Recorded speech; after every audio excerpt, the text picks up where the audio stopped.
The sun hangs low in the sky, casting a golden hue over the stagnant waters. In the stillness of the lake, there's a hollow wooden boat, its sides slick with honey, the surface shimmering with a sickly sweetness. Inside, a man lies trapped, his body bound to the vessel, the stench of decay beginning to rise. His skin glistens, smeared with milk and syrup, a cruel mockery of nourishment. Above him, the air is thick with the hum of flies, swarming, landing, crawling, and then, quietly at first, then with unbearable intensity, they begin to feast. The man's body is a canvas for their hunger. He cannot move, cannot escape. The waters below remain calm, unbothered by the horror above. Time stretches. The man's cries are lost to the stillness, consumed by the distant hum of the insects. This is not just death. It is an agony designed to tear apart not only the body, but the soul. A slow unraveling that no mercy can reverse. And yet, this was a punishment devised by a mighty empire, a reminder of the unimaginable cruelty humanity is capable of. How could anyone ever devise such a fate? Scaphism, an ancient form of execution so horrific, it borders on the unimaginable.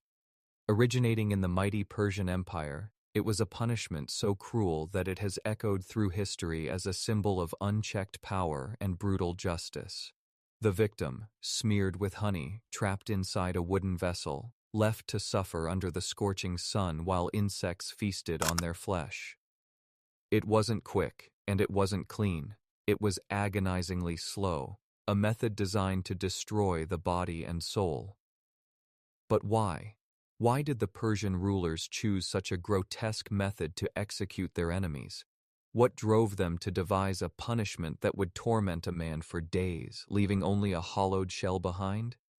The answers are buried in the political intrigue, fear, and absolute authority of the ancient world. Join me on a journey through the dark and chilling history of Scaphism. Together, we'll uncover the origins, the brutal realities of its execution, and the haunting legacy that still lingers today. A story of power, cruelty, and the horrors we are capable of inflicting on one another. The Persian Empire, at its zenith, was the largest and most powerful empire the world had ever seen.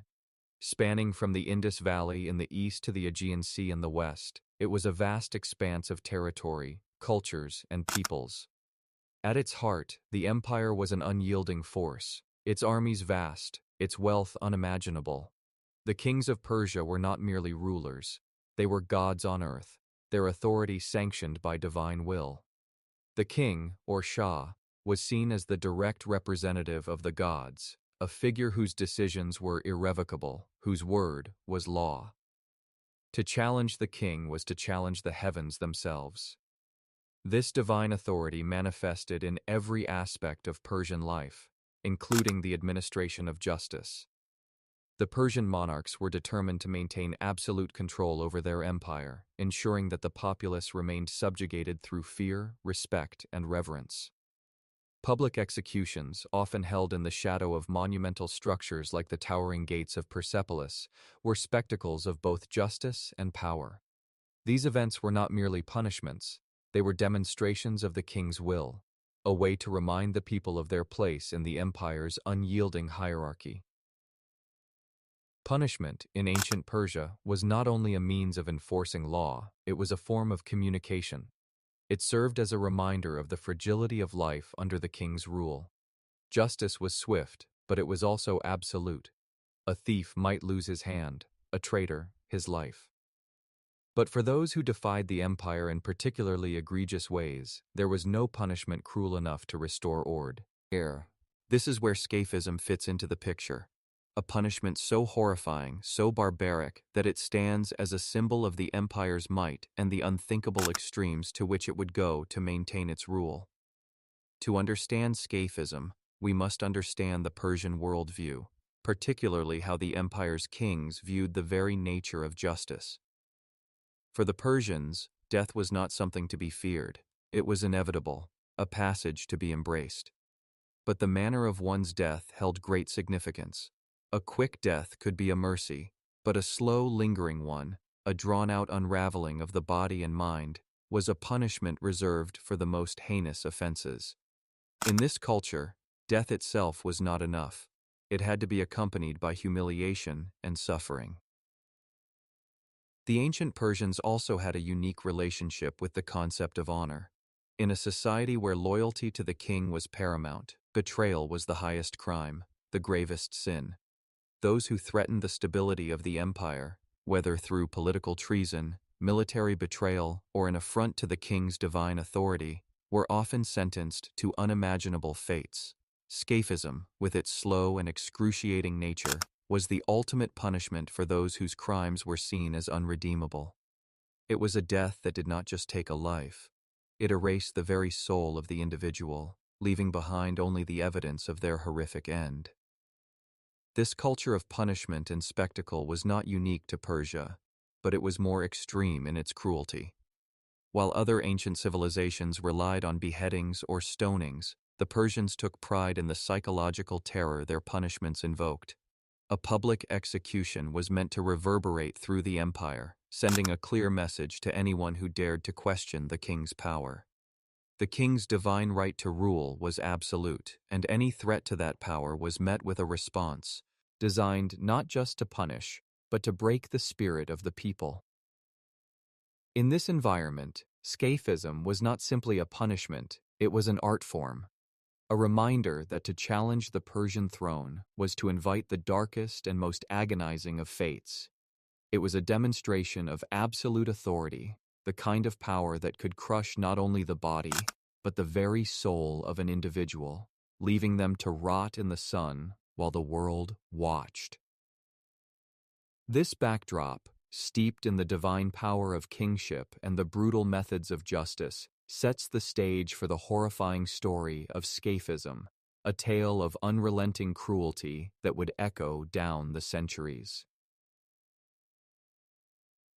The exact origins of Scaphism are obscured by time, but there is one incident that stands as the catalyst for this gruesome practice, a moment in Persian history where the intersection of power, betrayal, and cruelty would shape the course of justice in unimaginable ways. It was the year 401 BCE. The Persian Empire, under the rule of King Artaxerxes II, was in a precarious position. While the king ruled from his grand palace in Susa, the empire was facing a series of internal and external challenges. Political intrigue, military defeats, and rebellious factions threatened the stability of the empire. Among the greatest threats was the king's own brother, Cyrus the Younger. Cyrus, though a younger son, was ambitious and powerful, a military leader in his own right with a significant following.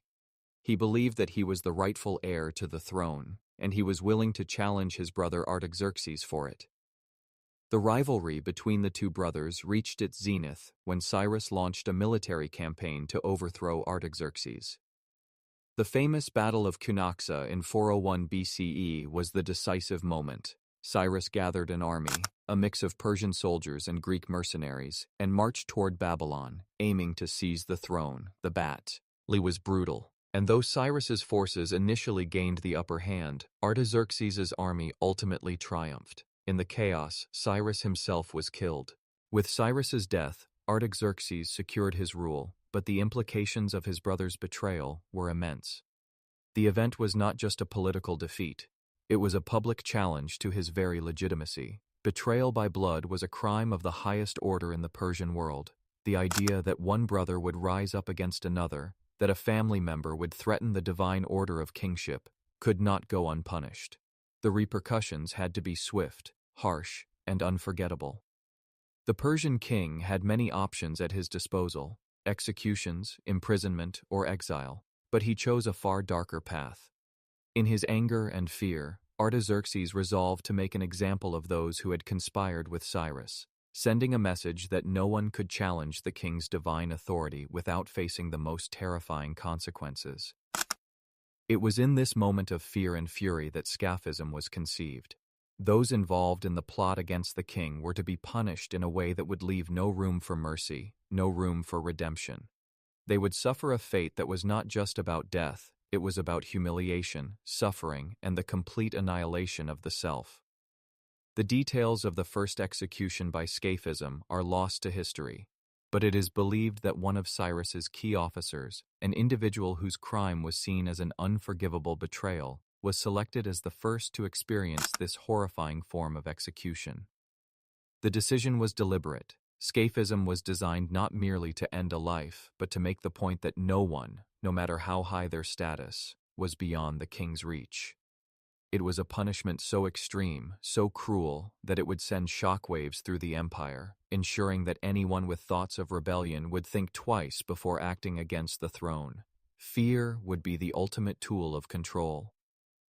In that fateful moment, as Artaxerxes gazed upon the consequences of his brother's betrayal, he made a choice that would forever stain the pages of Persian history. It was a decision born from power, fear, and the brutal desire to maintain absolute control, one that would give rise to Scaphism and leave an indelible mark on the empire. In the wake of Cyrus the Younger's rebellion, the Persian Empire was far from stable. The empire's vast territories were increasingly fractured by political infighting, corruption, and military defeats. King Artaxerxes II, though solidified on the throne, faced a growing undercurrent of dissent. His rule was questioned not only by traitorous factions like those who had supported Cyrus, but by nobles and generals who saw an opportunity for themselves.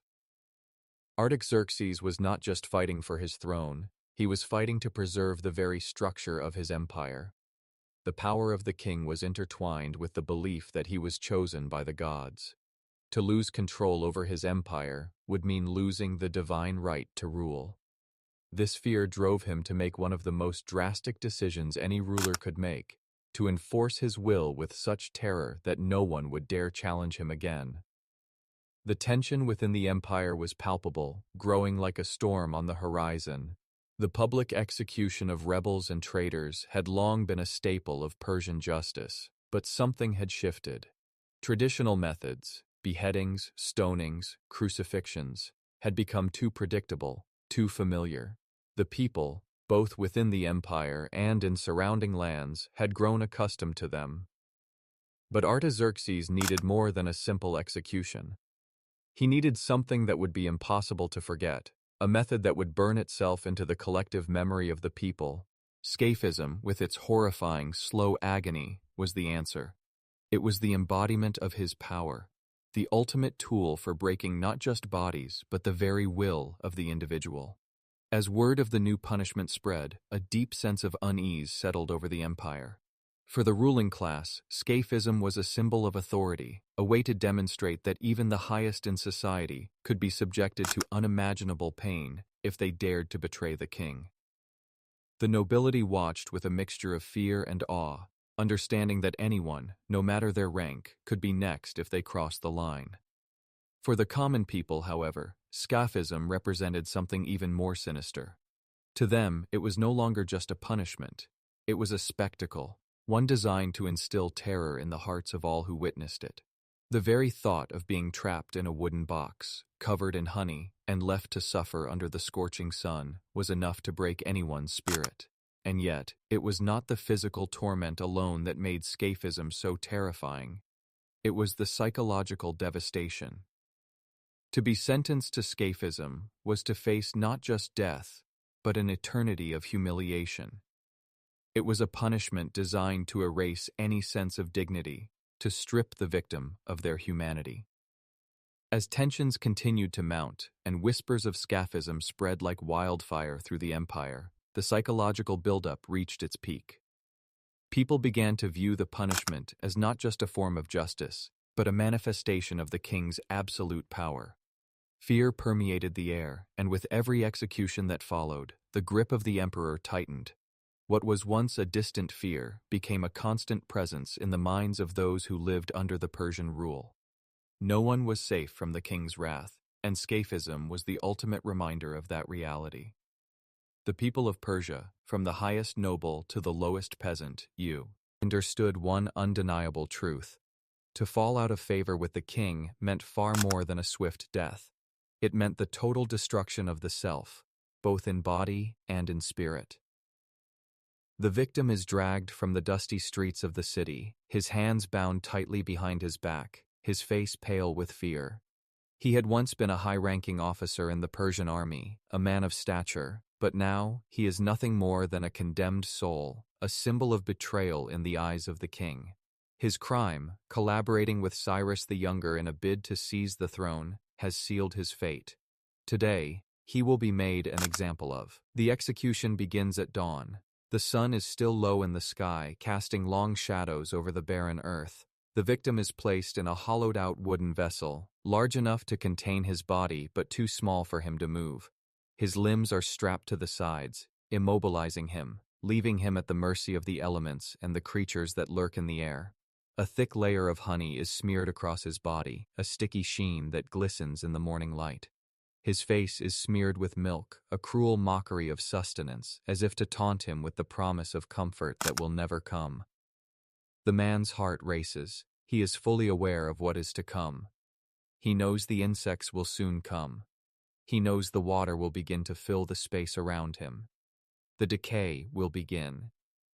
He can already feel the heat of the sun creeping down on his exposed skin, and his mind begins to spin. But this is not just death. This is a slow death. A death meant to break him entirely. He struggles against his bindings, but there is no escape. The boat rocks gently in the still waters, and he is at the mercy of a force far greater than himself. And then, the first fly lands. It's tiny at first, a speck on his cheek, but it is quickly joined by others. Dozens, hundreds. The air is thick with their buzz.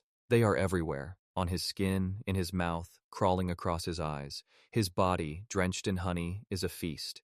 He can feel their tiny legs digging into his flesh, their mouths sinking into his pores. A low, gnawing sensation begins in his limbs, and his body jerks in reflex, but he cannot move. He can only scream. The screams are weak at first. Faint cries that are swallowed by the hum of the flies and the suffocating silence of the water. His skin begins to break out in sores as the insects burrow deeper, feeding on the honey that coats his body. The flies are not the only creatures attracted by the sweet, sticky scent. Soon, ants begin to appear, crawling over his body, their pincers tearing at his skin. The stench of decay begins to rise as his sweat mixes with the honey, and the air grows thick with the smell of rotting flesh. The heat of the sun grows unbearable. The man's skin reddens and blisters as the sun beats down on him relentlessly. His lips crack, dry and parched, his tongue swollen from thirst, but there is no water. Only the slow, steady arrival of death. He begins to writhe in agony, his body shaking with the effort, but it is futile. His body is already starting to break down, his flesh weakening as the flies and other insects feast on him, carving away at his dignity. As the day stretches on, the man's mind begins to unravel. His vision grows hazy from the exhaustion, the pain, and the heat. His cries grow weaker, more frantic. He tries to scream, to beg for mercy, but the words are lost in a cacophony of buzzing. Time no longer holds meaning. The hours stretch into an eternity as the insects continue their feast, slowly consuming him, until his mind begins to fade, overtaken by delirium and despair. By the time the sun begins to set, the victim's body is barely recognizable. His eyes, once full of fear and defiance, are now clouded and empty. His skin is raw and torn, his flesh eaten away, and the smell of decay is unbearable. He is no longer a man. He is a shell, a hollow vessel that has endured more pain than most could ever imagine. And yet the torment doesn't end. The execution has only just begun. The victim's agony, his mental and physical suffering, will continue for days, perhaps longer, until at last the final breath is drawn and the man is no more. But by then, his soul has already been destroyed. This is not just death, this is the erasure of everything the man once was, a punishment designed to leave nothing but horror in its wake. In the wake of the execution, the air in the Persian Empire grew heavy with a mixture of fear and shock. News of the man's death spread quickly, carried on the whispers of merchants, soldiers, and courtiers alike. His family, once powerful and respected, was left to face the bitter aftermath. The victim's relatives, his wife, his children, were swept into a tide of disgrace. To be tied to someone who had met such a fate was to carry the stain of treason. While some families of the executed were granted mercy, others found themselves exiled, stripped of their titles, and forced to live in obscurity. The execution was not just a punishment for the man, it was a judgment on everyone who had ever known him. The victim's wife, perhaps the only one who had truly loved him, found herself isolated, surrounded by whispered accusations and harsh stares. The stigma of having been married to a traitor was enough to alienate her from Persian society. Her grief was compounded by the horror of knowing that the love of her life had suffered in the most unimaginable way. She would never again be seen as anything more than the wife of a man who had betrayed the king, and no amount of mourning could undo that. For the public, the execution ignited an overwhelming mixture of fear and awe. The sight of such a brutal form of punishment sent a chill through the streets of Susa and Persepolis. Many had heard rumors of the new method of Scaphism, but now, with the grisly details exposed, it was no longer just a distant horror. It was a very real and terrifying possibility. The gruesome fate of one man became a warning to thousands. There was no longer any room for doubt. The king's authority was absolute, and anyone who dared to defy it would be met with a punishment far worse than death. Some citizens, even those who had little love for the king, could not help but be struck by the unyielding power that such a public execution represented. In their eyes, it was as if the gods themselves had sanctioned this horrifying punishment. There was little room for debate. In a land ruled by fear, Scaphism became more than a punishment. It became a symbol of the king's invincibility. And yet, while it was a show of force, it was also a source of discomfort for many. The brutality of the execution was so extreme that even some of the king's closest advisors began to question the wisdom of using such a method. Was this too far? Would the people grow disillusioned with the king's cruelty? Was there a point where the terror of Scaphism would no longer be a tool of control, but a catalyst for rebellion? The execution didn't just affect the general population. It sent ripples through the political and military elite. Military leaders, accustomed to the brutal methods of Persian justice, began to wonder if the king's wrath would be turned against them next. Even a hint of disloyalty, even a minor slip-up, could result in Scaphism. The execution created an atmosphere where everyone was on edge. There was no room for error. The use of Scaphism also altered the trajectory of Persian politics. Some Oghuz, the king's military commanders, wary of the unpredictability of Artaxerxes' decisions, began to reconsider their alliances. While many chose to stay loyal, others secretly began to distance themselves from the king, not out of disloyalty, but out of self-preservation. The fear of becoming a target for the king's wrath was now a very real concern. Political strategies began to shift as more individuals sought to consolidate their power and keep a low profile, all while questioning just how far the king would go to maintain control. The execution of the traitor set a new precedent. It was a statement. No one, no matter their rank or status, was beyond punishment. In a world where power was held by the whim of the king, there was no security, only fear, uncertainty, and the looming threat of Scaphism. The very concept of justice was warped. No longer was it about fairness. It was about control, about ensuring that the king's reign would be absolute, unchallenged, and unquestioned. And for those living under Artaxerxes' rule, the true horror of Scaphism was not just the execution. It was the knowledge that they, too, could one day face the same fate. The gruesome practice of Scaphism, though short-lived in the annals of history, sent shockwaves across the ancient world. It was not just a form of execution, it was an embodiment of the extremes to which a ruler might go to assert and maintain control over a vast empire. For those within the Persian Empire, Scaphism served as a chilling reminder of the lengths to which Artaxerxes and his successors would go to preserve their authority. Yet it would not remain contained within the borders of Persia. Its horror would ripple out into the broader ancient world, shaping the way other civilizations viewed punishment, justice, and the nature of power. The brutality of Scaphism did not go unnoticed by the neighboring empires, particularly in Greece and Rome. Though both the Greeks and Romans had their own forms of cruel punishment, Scaphism stood out for its deliberate, agonizing slowness. It was a punishment designed not just to end a life, but to break the spirit, humiliate the victim, and send a terrifying message to the masses. The Persians had taken the idea of state-sponsored cruelty to an entirely new level. The psychological component of the punishment, being trapped in a small wooden box, coated in honey and left to rot under the sun, was an aspect that other cultures found disturbing, yet strangely effective in maintaining a ruler's control over his people. For the Greeks, who saw the Persian Empire as both a rival and an enigma, the tale of Scaphism became a symbol of the unchecked cruelty that could arise from absolute power. The Greeks, with their focus on democracy and civic responsibility, often held up Persia as a cautionary tale of what could happen when kings were allowed to rule without constraint. The very existence of Scaphism fueled the Greek philosophers' critique of monarchies.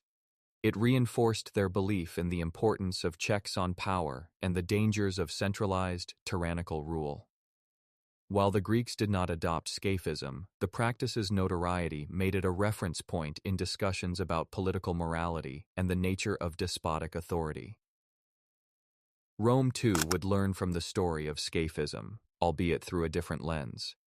The Roman Empire, with its vast bureaucracy and complex military structure, was no stranger to brutal punishment, especially in cases of treason. However, the method of Scaphism was, in many ways, a stark contrast to the Roman approach of quick and relatively clean executions, beheading, crucifixion, and gladiatorial combat. Scaphism's prolonged and public nature was a brutal reminder that cruelty in leadership did not always have to be efficient. Sometimes its power lay in its spectacle and its capacity to instill terror over a long period. Beyond the borders of Persia, the legacy of Scaphism would have lasting consequences for the concept of justice in the ancient world. In the empire's later years, as it grew more unstable and the monarchs more paranoid, Scaphism's example may have influenced other rulers to seek similarly extreme forms of punishment, not just to punish, but to project their own dominance and deter any form of rebellion. In this way, Scaphism helped perpetuate a culture of fear that contributed to the eventual decline of the Persian Empire. When power is maintained through terror, it breeds a climate of distrust, paranoia, and betrayal, a dangerous foundation for any empire. For the broader world, Scaphism reflected the extremes to which imperial power could be taken in the ancient world. It was a reminder that, in an age when kings were seen as divinely ordained, the line between justice and cruelty was often blurred. Scaphism embodied not only the fragility of human life in the face of absolute authority, but the terrifying possibility that an emperor could reshape the very meaning of punishment to fit his own vision of order. As other empires rose and fell, the story of Scaphism would fade into history, but its impact would linger in the collective memory of humankind, serving as a grim symbol of the darkest aspects of imperial power. It stands as a cautionary tale for those who would wield power over others with unchecked cruelty, a reminder that the depths to which one might descend in the name of authority can have far-reaching and unforeseen consequences. The legend of Scaphism, a tale of unimaginable torment and slow death, lingers in history not merely as a brutal fact, but as a haunting reminder of the depths to which human cruelty can sink in the pursuit of power. Over time, it has come to symbolize more than just the execution of an individual. It is an emblem of the grotesque excesses of absolute authority and the monstrous capacities of a regime that seeks to instill fear at any cost. In the centuries following its use, Scaphism has been remembered not just for its horror, but for what it reveals about the darker corners of the human psyche. As a society, we may recoil in disgust, but the story asks us to examine something deeper, the fragile line between justice and cruelty. Historically, Scaphism has been depicted as the ultimate act of political control, designed to break the spirit as much as the body. It's a story often passed down through scholars, historians, and dramatists who focus on the gruesome details of the act itself, perhaps to better understand the nature of despotic power.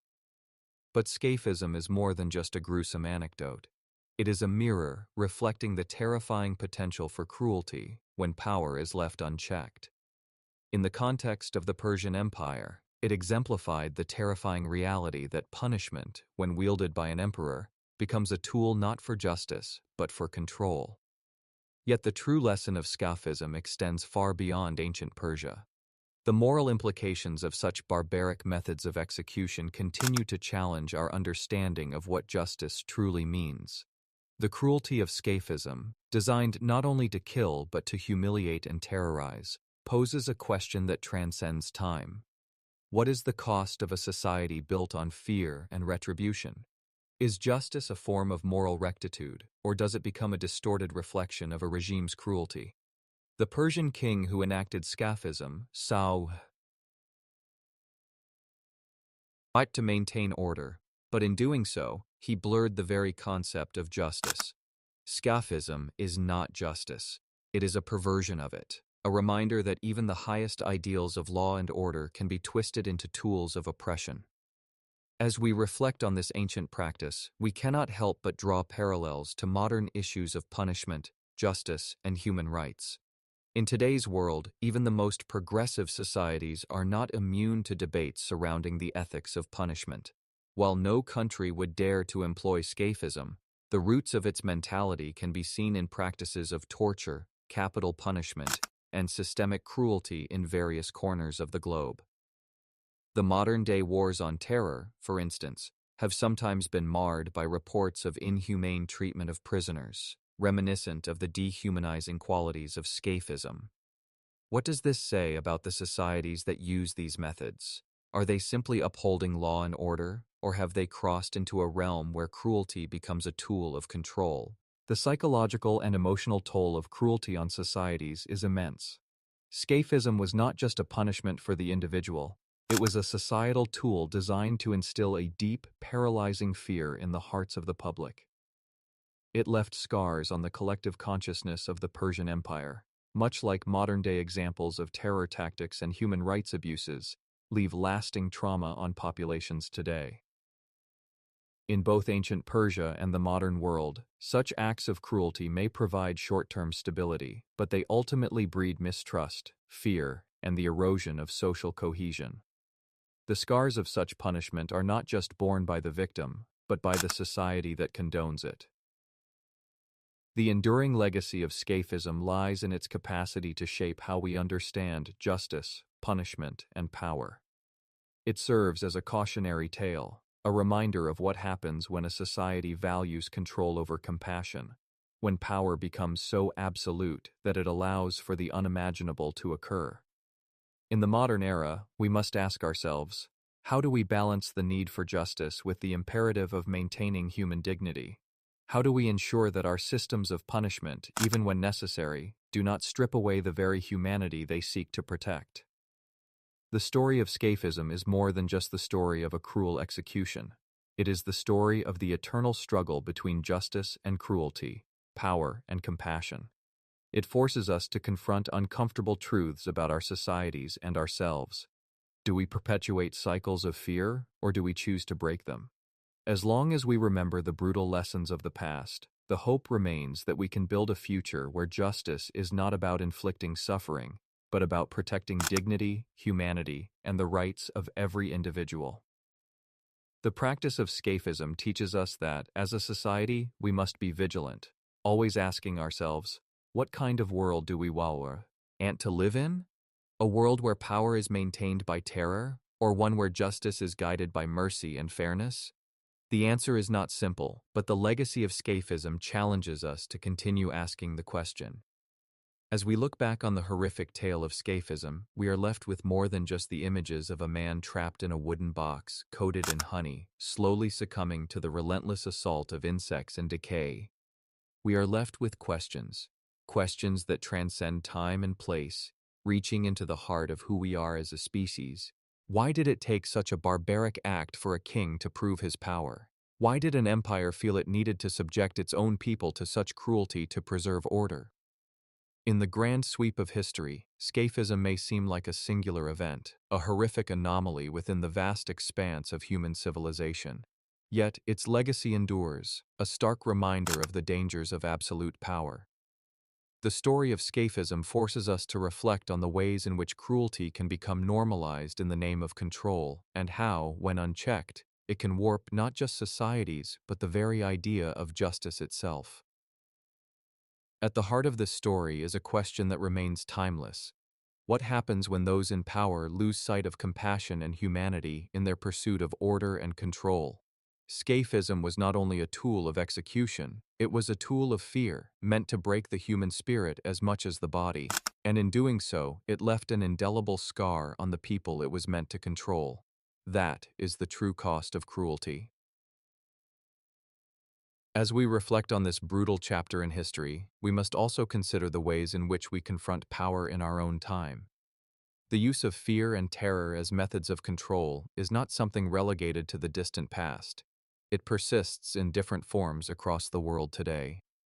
In the face of such darkness, the question is not just one of survival, but of what kind of societies we want to build. Will we allow the shadows of Scaphism to haunt our future? Or will we choose a path defined by justice, compassion, and respect for the inherent dignity of every individual? The story of Scaphism, though centuries old, invites us to reflect on these lessons. That true power lies not in the ability to destroy, but in the capacity to build a world where cruelty has no place. And in remembering this, we honor the victims of the past, not just as martyrs, but as reminders of what we must strive never to repeat.